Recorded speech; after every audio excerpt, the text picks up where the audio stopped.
Out in the streets where the wolves run free. Every move we made just to survive and be. Lessons learned hard, but still we stand tall. Now we drop gems for the youth, get a call. Grey wolves on the rise, wisdom on display. Welcome to the Grey Wolves. Today we're going to be answering some questions that were emailed to me. There's a lot of fellas out there who are finding it hard to rebuild their lives, finding it hard to get past that label of felon. And so I'm going to do my best to answer these questions, and hopefully they can help someone out there, because it's going to be, it's a rough journey, but you can make it. You just have to be determined. And so let's get into it. Let me get this tablet and we'll go from here.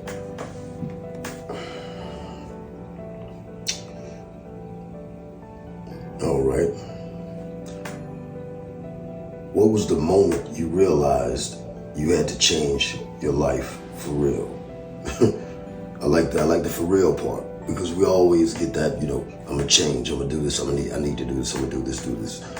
But there comes a point, if you're lucky, if you're blessed, there comes a point in time where you really are serious about that change. Something has happened, whatever it is. But anyway, let me get to answering the question right quick, because there's quite a few of them.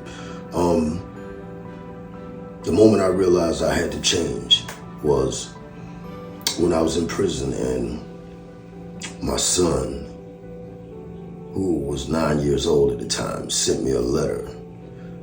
It was the first and the only letter I got from him, but I used to rap, right? I used to love rapping and rhyming and all of that, but when I got the letter from my son, it was a rap. He wrote me a letter in the form of rap. I didn't know he even knew how to rap at all. Didn't know he knew how to do that. So I'm finding out that my son is taking on something I love to do, an art that I really was blessed with, and he took that. And I'm finding this out, not when I'm out there with him to help nurture it or to high five him for it or whatever, but I find this out while I'm in prison. And not only do I find that out, but I also find out that the entire letter was all about the pain he was going through and how much I hurt him. He didn't say I hurt him, but it almost makes me get a little emotional right now, but yeah. Anyway, yeah, that's the moment I realized for real that it was time to change. So let me go to the next one right quick. That was a good one. All right, the next question. How did you stop letting your past define your future? Well, it was rough. First, you have to come to an understanding that your past is just a stepping stone to wherever you're going. It's not who you are. It's what you did, it's what you come from, but it's not who you are. And unfortunately, in this society, that label of felon gets attached to you, and suddenly that's who you become. But that only happens if you allow that to happen, and I did that personally. I know I did, because I used to tell people all the time, oh man, I can't do this, I'm a felon. Or I'm a felon, I got a felony, I'm a felon.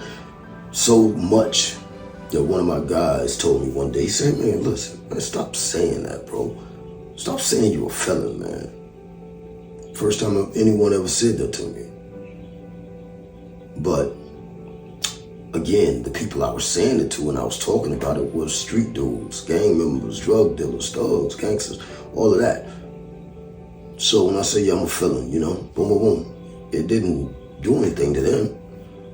This guy, my man, he wasn't a street dude like that. This guy worked. And he doesn't know how much of a gem he dropped on me that day when he said that. Stop calling yourself a felon. I never thought there was anything wrong with it. I never even thought about the implications or connotations of it. That's what I was. That's what in my mind, that's what I was. That's what society told me I was, a felon. So I was a felon. And that man empowered me with that. So you stop letting your past define your future by first understanding that your past is your past, and understanding that what your goal is to get away from that past. You can't get away from it if you want to hold on to it, and that's what I was doing. And it wasn't until I released it that things started to change as far as the way I started seeing myself and seeing life. Let's go to the next question. All right. What was the hardest obstacle you faced after getting out, and how did you overcome it? Hardest obstacle I faced by far after getting out of prison was separating myself from everyone I knew, for the most part, because everyone I hung around, everyone I was with was, again, gang members, drug dealers, thugs. Everyone. Nobody worked, everybody sold drugs or robbed and did what they did. And I had to, to make that change, I had to set in motion a change that would eventually get me to where I am today. And that was very hard, very, very hard. It's gonna be very hard for anyone else to do it. I'm gonna tell you now, no lie, that was extremely hard because for one, you're going away from everything that you know.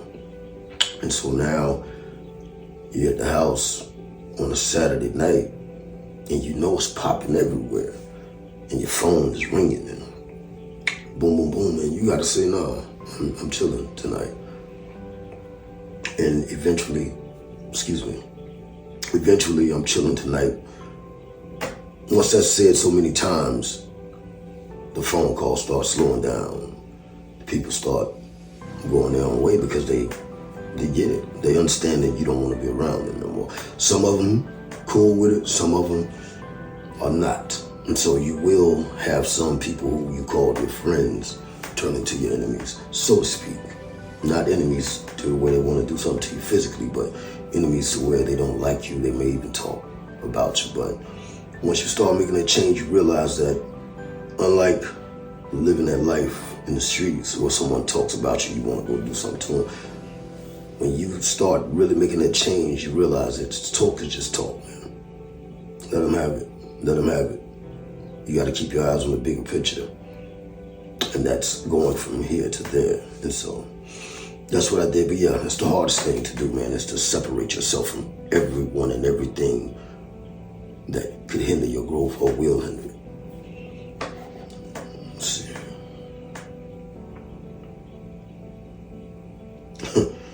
How did you find legitimate work when everyone kept saying no? To be perfectly honest with you, my brother-in-law called me. And I think that right there is going to be your best bet as a felon. I think your best bet, to be honest with you, is to reach out to people that you know and ask them about where they're working at and is that place hiring or whatever the case is. Because a lot of times when they have a worker that is doing pretty good for them, they'll take that person's word for you as opposed to you just being a sheet of paper in a stack of papers. And they're just looking and they seeing felons, boom, boom, boom, boom. They don't know you from a can of paint. Why would I hire you when I got 25 other applicants without that on there? So reach out to your people, reach out to people you know, and humble yourself. Humble yourself and talk to them. And here's the thing, let me put this in here. It's not part of the question, but let me put this in here. Because when God blessed me to get the job that I have now and become a supervisor and all of that, I did the same thing. I reached out to guys who I know come from that life, trying to give them a chance, an opportunity. And those guys came in, and you know what they did? They could not separate the streets from the real world. And that was the problem. And that reflected poorly on me, as well as on my judgment of the people that I hang with, because now I've brought these people in here, and the people I'm working with are watching the character of these guys. And yeah, it hits me a little bit. Definitely, you can't escape that. So I want to say this: when you do reach out, and if you are blessed and lucky enough to find someone who can help you get in, keep in mind that this person went out on a limb for you. Keep in mind that this person's name and reputation is out there, hanging on you and your character. So if you care anything about that person, or you're appreciative of that person reaching out for you and doing what he did or she did, when you get in there, keep that in mind, that they didn't have to do that for you, and they did it. And the least thing you could do is try your best and not put smudge on their name, okay? Let's go to the next one.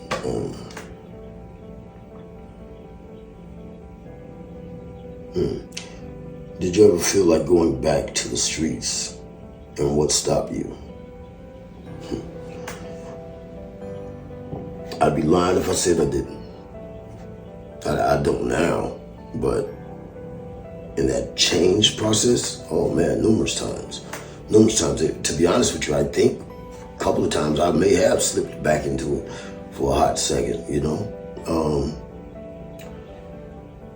Let me see what it say. Going back to the streets, what stopped you? Okay, what stopped me, totally stopped me, was the fact that my record now is so bad, for one, that if I go and get in any trouble at all, to be honest with you, I go and do a significant amount of time for things that other people would get a slap on the wrist and most of them would be able to come home from. I would go straight to the Department of Corrections for a lengthy period. So that helps. That helps too. But also, you know, when you want to make that change and you really start seeing your growth, that right there is a tremendous help as well. Because you see your growth and you don't want to stun it, and you definitely don't want to go backwards. So, yeah, that was that. Let's dance with that. Let's see what's the next one.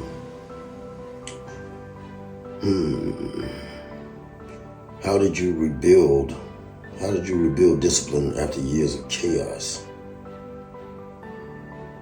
I don't even know really how to answer that question. I didn't rebuild discipline. I think it kind of comes with growth. I don't think you can work on it, definitely. I'd be lying if I said I worked on it though. I mean, the only thing I really worked on as far as discipline goes is staying away from the guys I used to run with. But other than that, like I said, when you start seeing your growth, certain things start falling in place for you. Discipline is one of them. So that's all I can answer for that. Sorry, whoever that was, but yeah, that was all I can give you. Let's see. What mindset shift mattered more than money, connections, or luck? Okay. All right, here's a good one. How did you handle the shame or judgment from people who knew your past? Wow, really good. That's a very good question. How did you handle the shame and judgment from people who knew your past? Well, I still get that today, to be honest with you. And from certain people who haven't been around me in recent years to see my growth and to see the journey I've been on and where I came from. And so, you know, you can't really hold them. You can't hold it against them when they still view you a certain way, especially if they don't know that you changed and all they know is what you gave them. So it's not like they're pulling something out of the sky. They're judging you on what they've seen you do, And so it is what it is, and it's a little disheartening at times. It can rile you up a little bit, make you upset, angry a little bit, but you have to realize that, again, that comes with the territory. This is what you presented yourself as for so many years of your life to these people. And so you'll have some who don't believe your change. There'll be some people around you who will witness you living a different life and yet still think of you as that person that they knew you to be. And so they're just waiting. Sad to say, but they're just waiting for you to go back. They're waiting for you to slip and fall. And so that's the thing about it. So dealing with it, you just have to breathe. You gotta breathe, and you gotta know who you are and be firm in who you are and what you come from and the journey you've been on, and stay going forward. Don't let anyone knock you off that journey, because it will happen if you allow it to. Because a lot of times you get to the point where you're thinking, why am I even going through this? Why am I even putting myself through this? If this is the way I'm still going to be judged and viewed. But you also have to realize that a person's judgment of you does nothing to you. You see what I'm saying? So if you allow what they're thinking about you to hold more weight than what you think about yourself, can't win. So that's that. Let's see what's the next. Excuse me.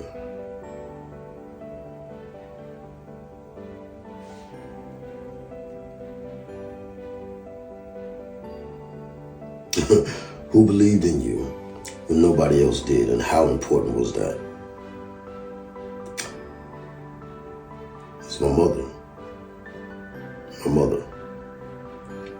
All day that woman prayed for me, and I put that woman through hell. You hear me? I put her through hell, and she never once turned her back on me. She knew that this person was in here when I didn't know it. I was a felon, I was a thug, I was a gangster, a G, and all of that. I had no idea. This guy was inside of me that could get up and go to work every morning, that could be a dedicated worker and a hard worker, going above and beyond Call of Duty. I mean, yeah, my mom, and that was crucial. Because without her and her support, I really, really, really would have been way further off into the darkness than I was. But her love and her support, and that unwavering love, unconditional love, that played a part in me. So there were certain things when I was living that life, there were certain things that I would kind of stay away from, in times, because anytime I got ready to do something, especially something, I thought of her. I thought about how it would affect her if I went and did something, got caught, and was gone for 20 years, 30 years. I mean, it helped knowing that someone cared. It helped a lot. Let's see, what else we got here?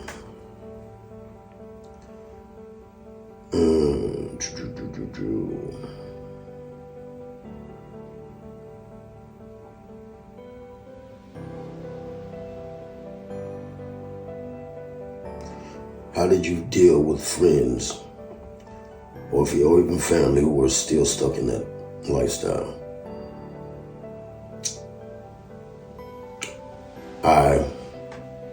That's a good question, by the way. A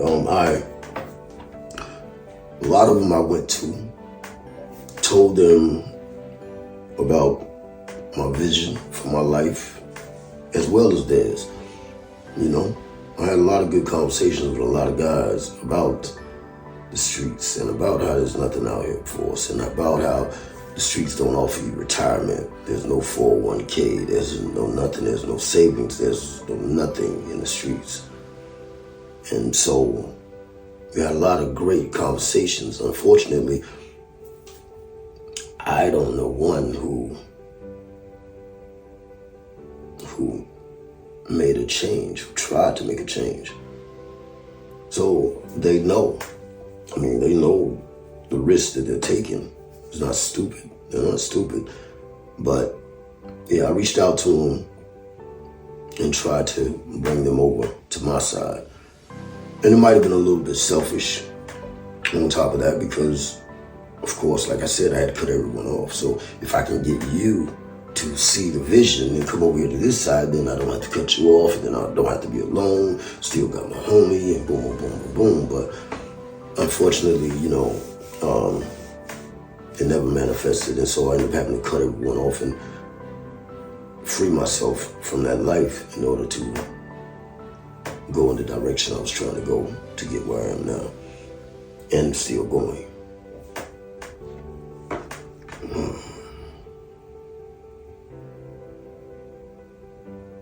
What mistakes did you make after getting out that others should avoid?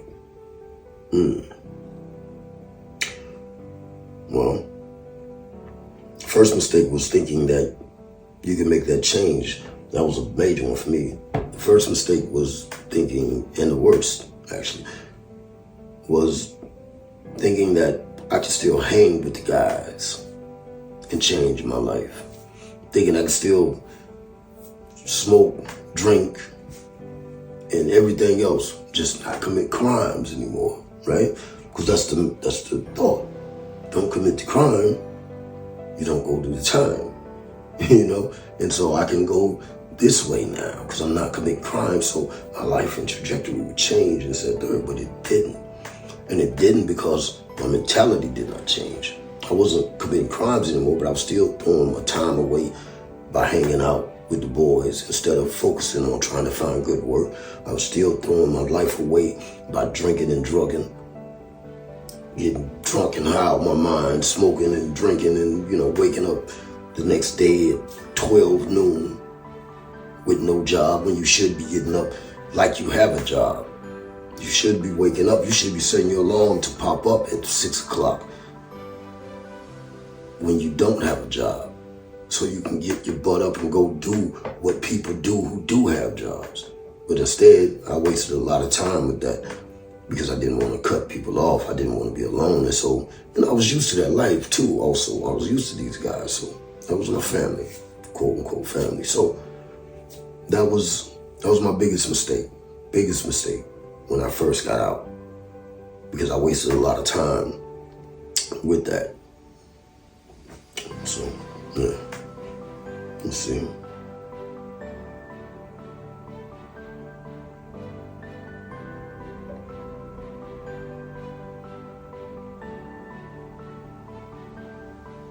How did you stay focused when doors kept closing because of your record? It's hard. It was very hard. I really can't even say that I really stayed 100% focused, because the more you get those doors slamming in your face, the more you get those no's in response to your application, the more it beats you down and the more you want to go back to that life of not caring and thugging and drugging and drinking and just being stupid, And so I can't say I quote unquote stayed focused. I tried. I continued going forward. I continued putting in applications. I continued trying to get my resume right. I continued certain things, but I can't say that I was like, oh, well, that's a no, but it doesn't matter to me. I'm good. I'm staying focused. I'm doing this. I didn't. I was very angry throughout this process. There was a lot of anger. Because you see a vision for yourself. And unfortunately, the only way to obtain that vision is to have someone give you a chance, for the most part, unless you hit the lottery or something else. But other than that, you're going to need someone to roll the dice on you for you to obtain that goal that you have set for yourself in your future. So it gets frustrating, very, very. And it's okay. It's okay if you're out there right now and you're dealing with that right now. It's okay to be pissed off. It's okay to be upset. It's okay to curse, yell, and scream at the sky, man. Because at the end of the day, you're human. And it's a journey. But if there's any bit of advice I can give you to help you stay going forward is understand that you placed yourself in that position to get the no's, to get the doors closed in your face, to get people who look at your record, because it's your record. This is something you actually did, but you did it, you know, and life's not fair, but that's neither here nor there, because your record, these people don't know you. They only see what they got. And it says felony here, conspiracy here, assault here, you know, murder here. You know what I'm saying? So you just got to realize something you did and you just got to keep grinding. All right, let's see what's the next one.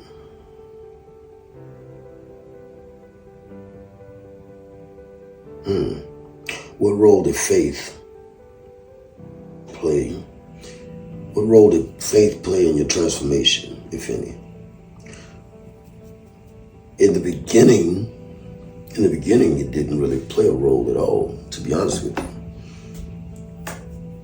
you. It wasn't until I really separated myself first. Once I got rid of everyone,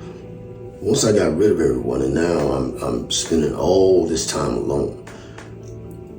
That was one of the best things that could have happened to me, was to break free from everything and everyone and spend time with myself, because that's when you really start understanding you. You really start understanding what you like to do. I didn't know I liked to read and write. I didn't know I even liked any of that stuff, man. But I never gave time to myself to learn it, to learn that that's what I like to do. And so when I started doing a lot of writing, I got into the Bible, and then the more I read and wrote, the more my relationship with my Creator grew. And my relationship with Christ is still growing today. But it helped out tremendously. When I crossed over to that threshold, oh man, that was amazing, because at that point now I was feeling like I was being held accountable in every aspect of life. Like, you know, like if you with your wife or you with your girlfriend or whatever, if they're not around you, they can't see what you do, so therefore you're not accountable for it. But when you come to Christ and you realize that you have eyes on you every second of the day, that changes things. And even bigger than that, I'm not going to drag this on, but even bigger than that, when you think about the fact that He died on that cross for you, you think about the fact that your sins were imputed upon Him. When you think about the fact that He did all that for you while you were throwing middle fingers at the sky, for lack of a better word, but just putting it out there for you to understand what I'm saying. While you were railing against Him, He was dying for you. You see what I'm saying? So that kind of helped me to stay level and not go down and dip and back up and all of that. It kind of helped a lot. So yeah, faith was big, huge. It still is tremendously. It will be forever. So it's a good question. Let me see.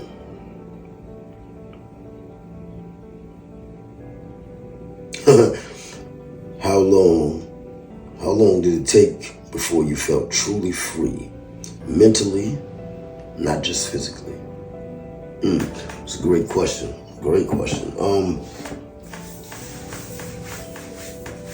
Mentally free. That took a while. It took a while. You know, it was, the crazy thing is, There's no snap, right? There's nothing to let you know, okay, I feel different now. There's none of that. It happens when something takes place that you would have normally responded this way, or you would have normally thought about it in this light. But you respond this way, or you view it in this light. That, and here's the crazy thing. For me, when I knew I was free, was, I think I got off work or something, and there was a credit card on the ground. All right, someone dropped the credit card, and I picked it up and went and took it into the building to give to whoever, to let them know someone dropped the card. And as I'm walking back, as I'm walking back to the car to leave, I thought to myself, like, it just hit me like a ton of bricks. Like, bro, like, that was a credit card, man. The old me would have grabbed that card, and from the moment it touched my fingers, within that first 30 minutes of me having possession of that card would have been tapped out completely. That was the old me, I would have gotten excited by seeing that card, And the last thing I would have done was got that card and took it and gave it to someone else who could potentially go and do whatever they wanted to do with it. But yeah, that was my moment of realizing I'm free.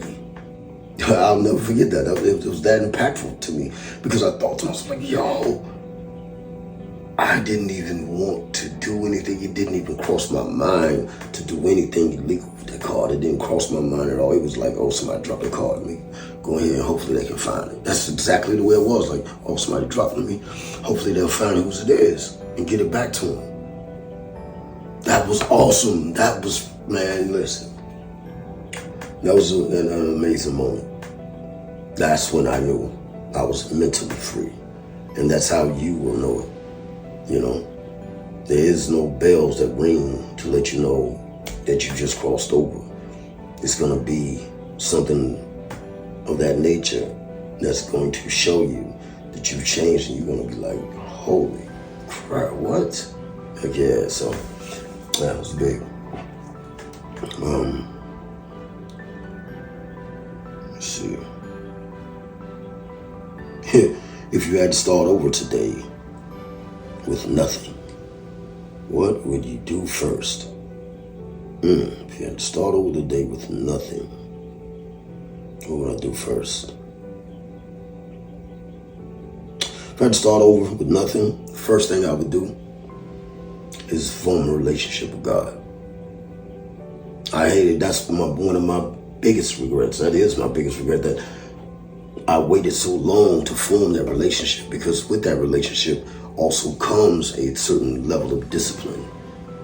With that relationship comes a certain level of happiness that you can't get from your friends or from drugs or drinking or nothing else. With that relationship with Christ, man, it helps to motivate you to keep going. You're not alone ever. So that was huge for me. So yeah, that would be the first thing I would do. First thing is grab that Bible, close myself off in the room, begin to read, and talk to the Lord. Definitely, first thing. Let me see.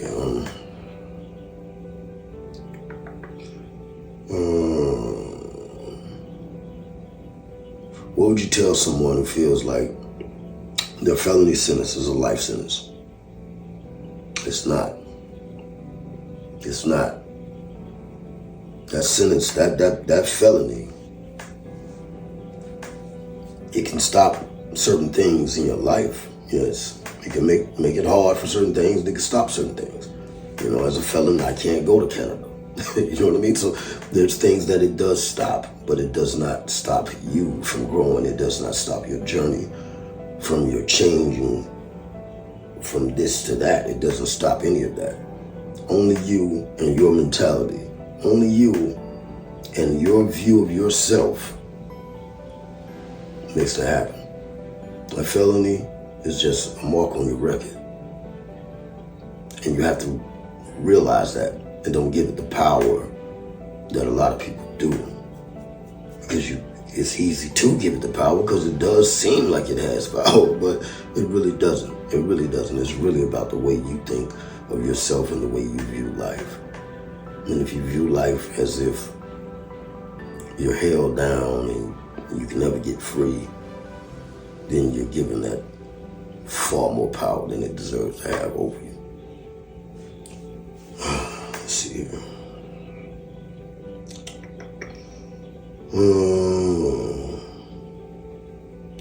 How did you deal with anger? Okay, that's a good one. How did you deal with anger? I'm sorry. How do you deal with anger you carried from your past? Well, let me change that. Instead of how did you deal with anger you carried from your past, how do I deal with anger I carried from my past? I still struggle with that. I still struggle with that. I have a lot in me, and rightfully so. Seen a lot, done a lot, been through a lot. So I have a lot in me, and I deal with anger issues. Some days are a lot better than others, but my patience for certain things is like, it's thinner than a hair, you know? And so sometimes not as much now. Thank God. I've been praying about it. I've been screaming out to God about it for a long time to release me and free me from that demon. But I still deal with it sometimes.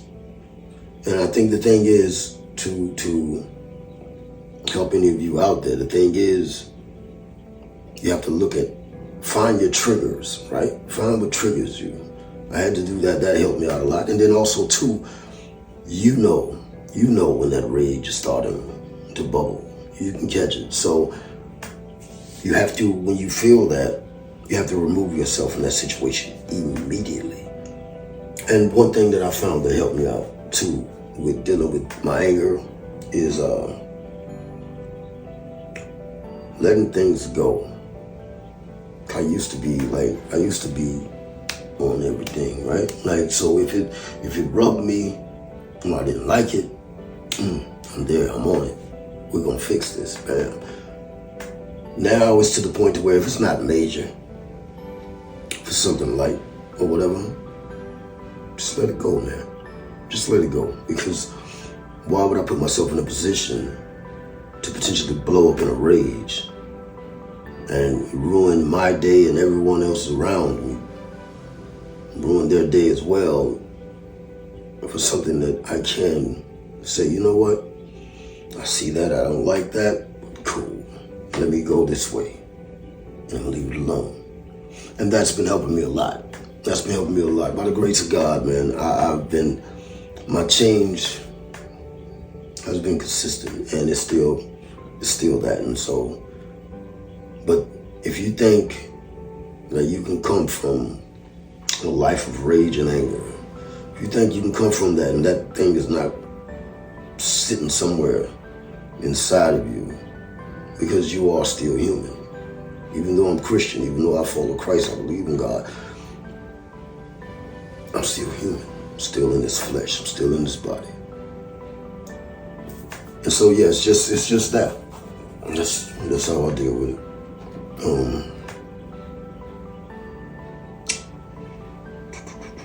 How did you handle relapse? How did you handle relapse? Well,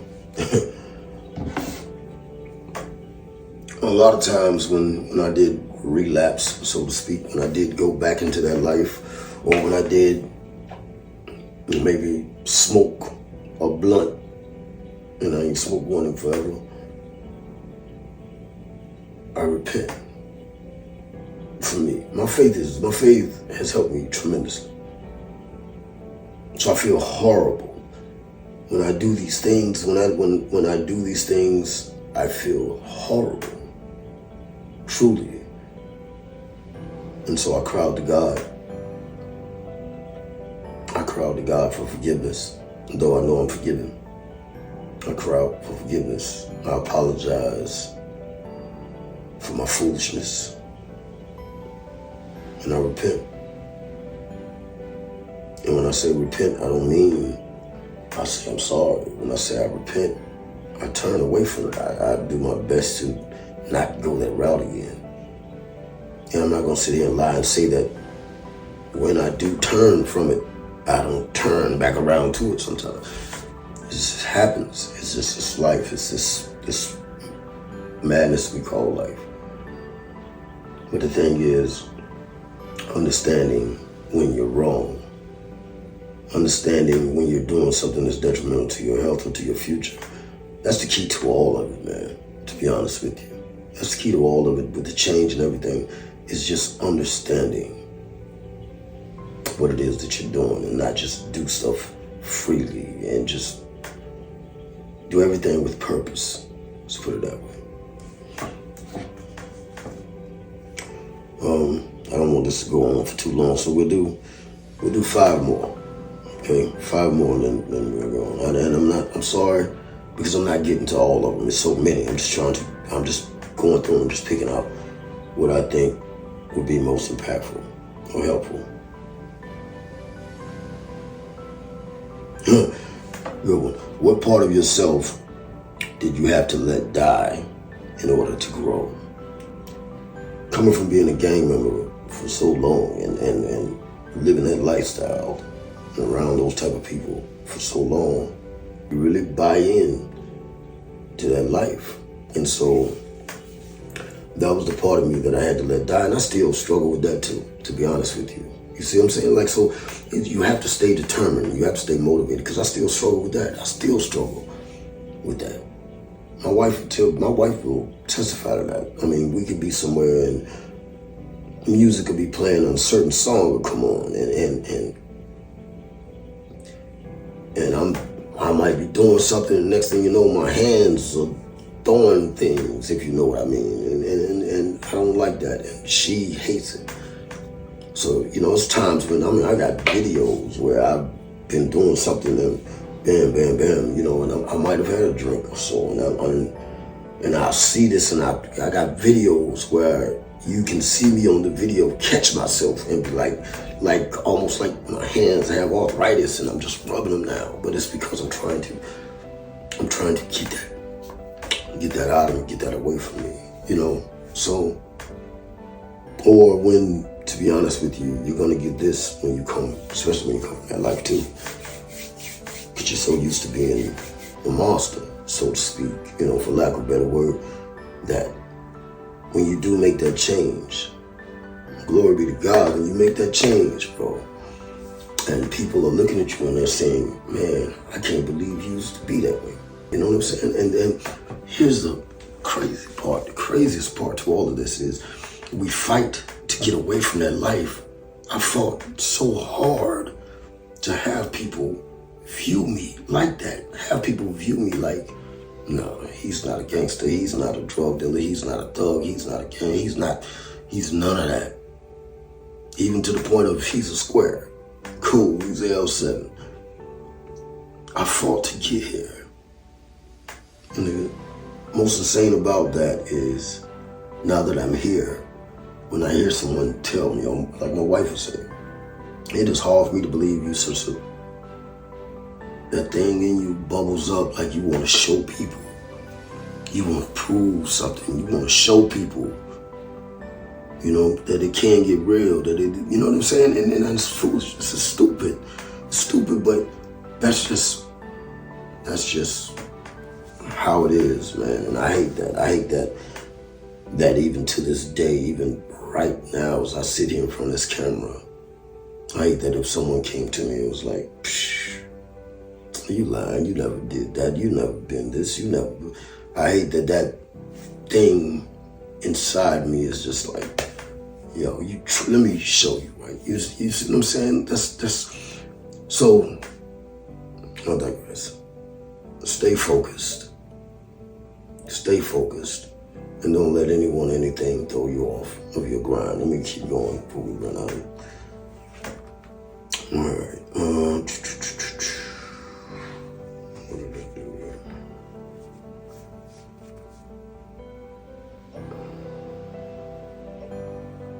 I'm sorry, it's getting powered off for me. Let's see here. All right.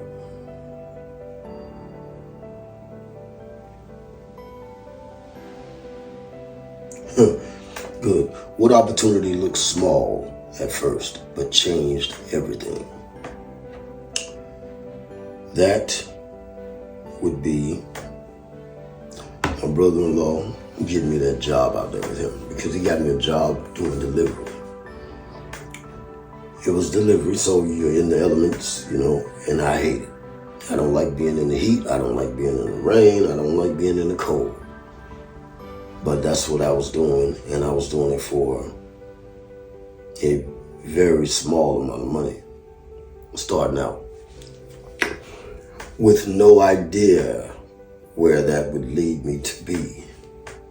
I'm still with that company today. That was 10 years ago. Still with that company today. I started out on delivery, and the crazy thing is, I bust my butt, man.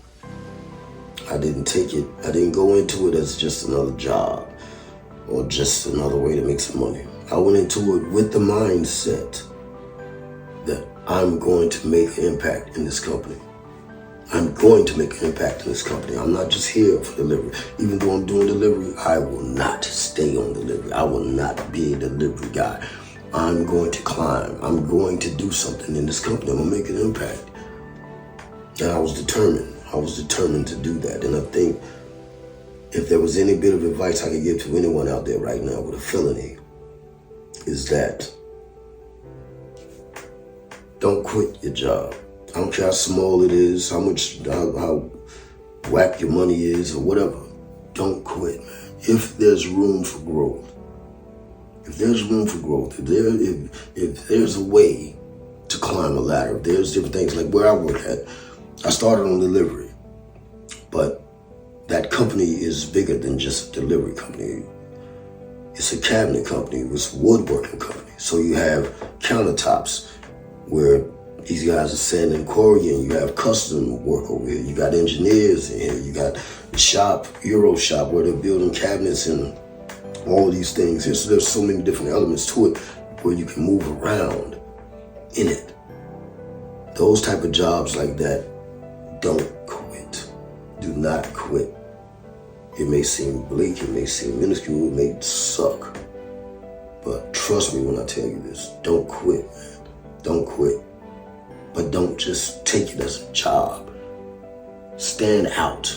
That's the key. Stand out. If those your peers among you, your co-workers around you, you should be the one that the owners or the supervisors or whoever it is that's in charge, when they look at the crew, they see you here above everyone else. You have to be that guy. And that's not easy. You got to push forward. So work with a purpose. Work with a purpose and know that where you are is not where you're going to be. As long as you keep that in mind, you'll be fine. You'll be fine. Because I started on delivery, and that's, like the question said, what was small, but made a significant chance. It was that. 100%. Because I got out there, I bust my ass. The owner, she gave me an opportunity to get off the truck and come into the shop. And so I got off the truck, came to the shop, started doing doors and drawers, was in charge of taking, not in charge, but was the one that would drill the doors and all these other things, doing measurements and all of this here. Then from there, they promoted me to go to the edge bander. I was edge banding things, boom, boom. And then from there, they made me a supervisor. But my work ethic was like that. Make a long story short, you won't know what that nugget is. It's going to drop in your lap. It's going to change your life. You don't know. So that's why you have to go hard with everything. You have to go hard with everything because you don't know what is going to be that thing that's going to take you over the top and change everything. I didn't. And yes, numerous times I thought about quitting that job. Numerous times. Only by the grace of God I didn't. Only by the grace of God I didn't. Because I had been quitting jobs before, so it wouldn't have been anything different. But for some reason, I just stuck it out. Thank you, Lord. So yeah, stick it out, man, and because you never know what's going to be the thing that takes you over and gets you where you're trying to go. All right, let's do this last one. Let's see.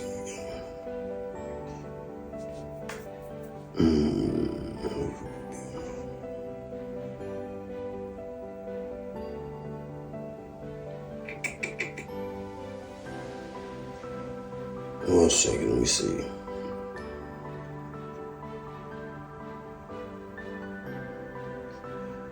All right, boom. Last question. This is a good one.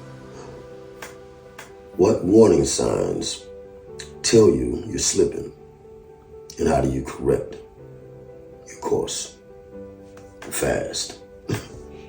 How do you correct your course fast? What warning signs tell me I'm slipping?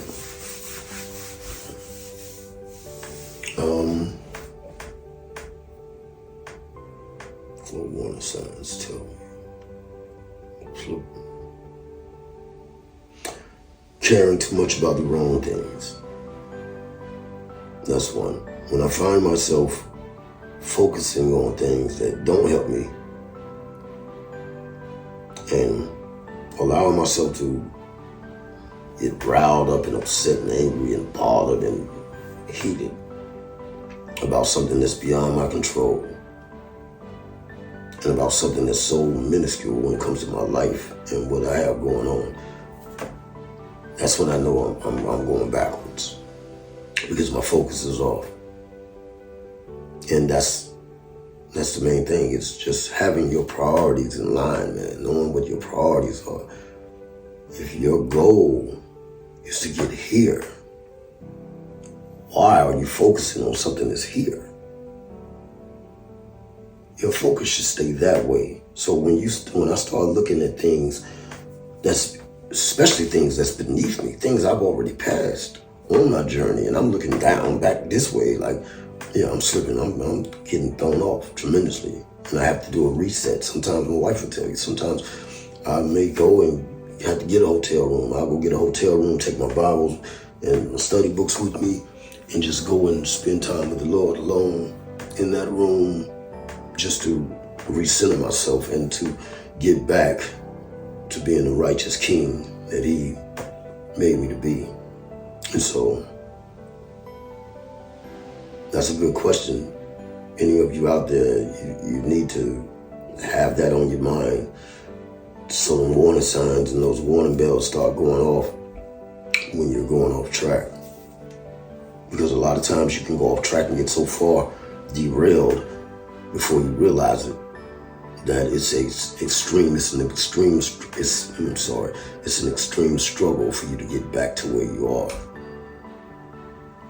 And unfortunately, some people get so far thrown off that struggle to get back to where they are is just too much, and they just cut ties with it and fall away back to that light.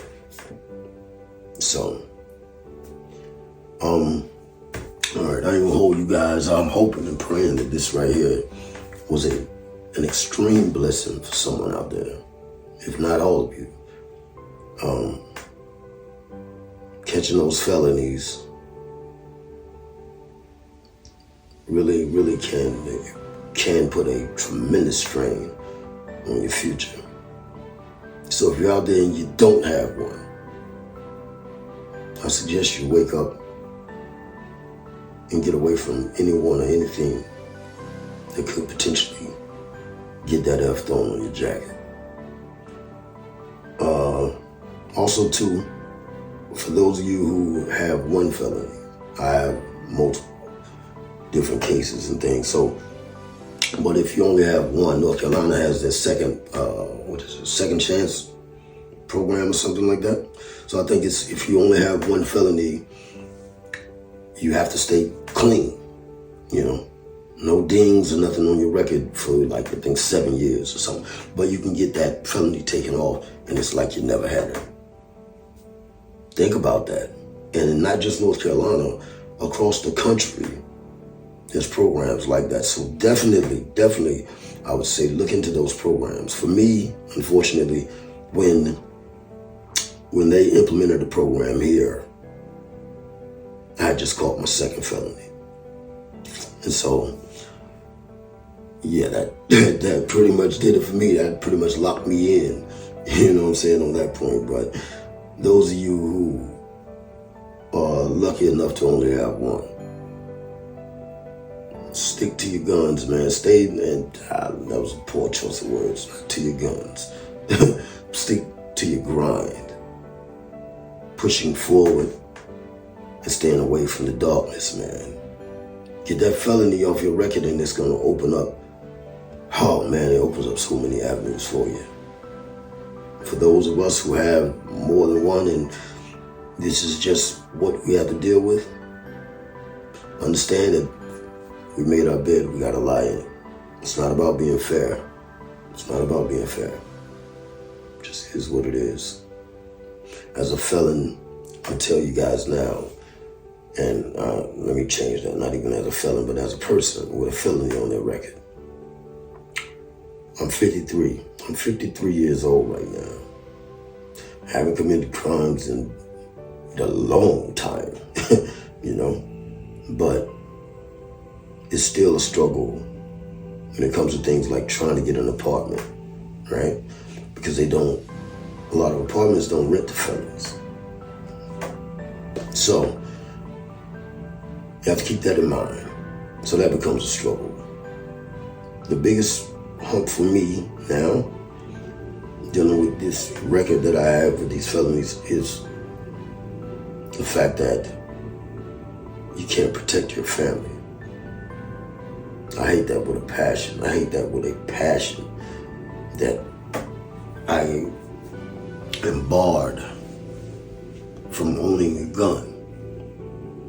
Now, I do get why they bar you.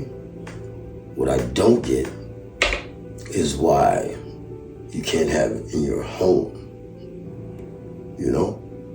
If I have a gun and I walk off my porch with that gun, arrest me, lock me up, do whatever you want to do, but at least allow me to have a gun in my home to protect myself and my family. Because what you're saying, effectively what you're doing, is telling me that when someone comes in my house, be it whoever, when they come in my house and they have a gun, I'm supposed to just beg and plead with them and be at the mercy of the gangster or whoever he is to please spare my family. That right there is a tremendous, that's a major flaw to the system right there. Because at some point you should be allowed to have something to protect your home. And I just want to say, especially to my people out there who are rail for anything, be it rail for the rights of a man to marry another man, or rail for the rights of this transgender to play in this sport, or rail for the rights of this illegal immigrant to not have to go through, the ICE situation or whatever, or rail for whatever. Just so many different things people are railing against the system for, but nobody bats an eye to the discrimination against people like myself and millions of others out there. None of you bat an eye. And that's disheartening. That's sad. Very, very sad. Because places, companies, apartments, it's so many things can legally discriminate against me and others that are in the same position I'm in. And that's ridiculous. That is ridiculous that I would need to find have my mother rent an apartment in her name for me, just so I can have somewhere to live. Because of something I did 15, 20 years ago. Like, does that make any sense to any of you out there? So, anyway, I digress. But listen, thank you guys for joining me on last night in Vegas. To my brothers and sisters out there who are fighting against the machine because there is those F's on your record, stay strong, stay focused, and stay surrounding yourself with like-minded individuals. That's the key to it. But more importantly than anything else, get in the Word, man. Get in the Word. Form a relationship with God. Trust me. I'm not going to steer you wrong. Form a relationship with your Creator. And you'll see a tremendous change. You will see a tremendous change. It won't be overnight. But just having that relationship and knowing that you're not alone and you're drawing your power and your strength from God, man, it changes a lot. So, with that said, thank you for joining me. Go with God, be blessed, and catch you guys on the other side.